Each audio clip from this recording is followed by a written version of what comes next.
What's going on, everybody? Welcome back to this week's edition of the Twilight Nine card. We have the Valero Texas Open down in San Antonio.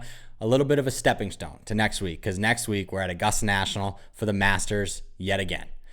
Doesn't mean we can't win some money, though, so let's get into it. First one up, Charley Hoffman, top 20 for plus 175. I'm not his biggest fan, but I like him in this spot. He won it back in 2016, and the last time it was played in 2019, he was solo second. He missed the cut at the Phoenix Open, but since then has two top 20s and a top 10 at the Players. Since February 1st, he's the sixth best iron player on the PGA Tour, gaining 1.2 strokes per round in approach, and he's 14 of 14 of making cuts here. I like Hoffman this week, top 20 plus 175.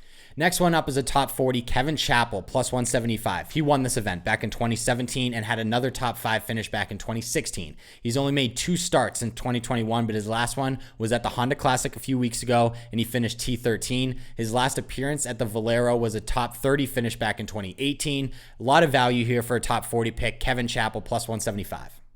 Next one up, Brandon Steele, top 30, plus 125. He's made 8 starts since the beginning of 2021. He's made every single cut. His last appearance was the Honda Classic. He finished inside the top 5. He won this event back in 2011 and has 2 top 10s since then at this event. I like Steele this week, top 30, plus 125. Next one up is probably the guy that I'm picking to win this event, and that's Ancer for a top 10 plus 225. He had it rolling at the WGC match play event last week. He was 2-0-0 playing Hovland up 2 with 5 holes to play. Victor won 3 holes in a row. Ancer lost the match, and then he lost in the playoff. He's playing a lot better than that finish shows. On tour this season, he's second in driving accuracy and 14th in greens of regulation. Really good tee to green player. He needs to get the putter going, but I think Ancer can have a really good week. I think he's in better form than most people think. Ancer, top 10, plus 225. Next one up, top 30, Andrew Putnam for plus 188. First start of 2021, he missed the cut. His last appearance was a missed cut at the Players, but everything else is really good. He had a top 5 at the Arnold Palmer, top 5 down in Puerto Rico, a top 10 in Phoenix. He was T36 in 2019 at this event, but back in 2018, he top 10'd.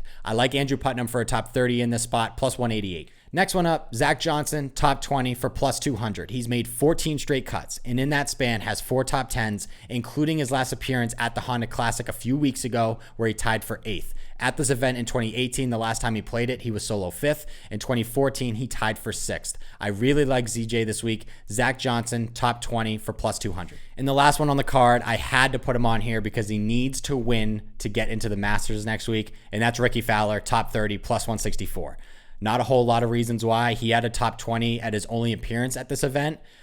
None of his stats say he's going to have a good week this week. He's been really struggling.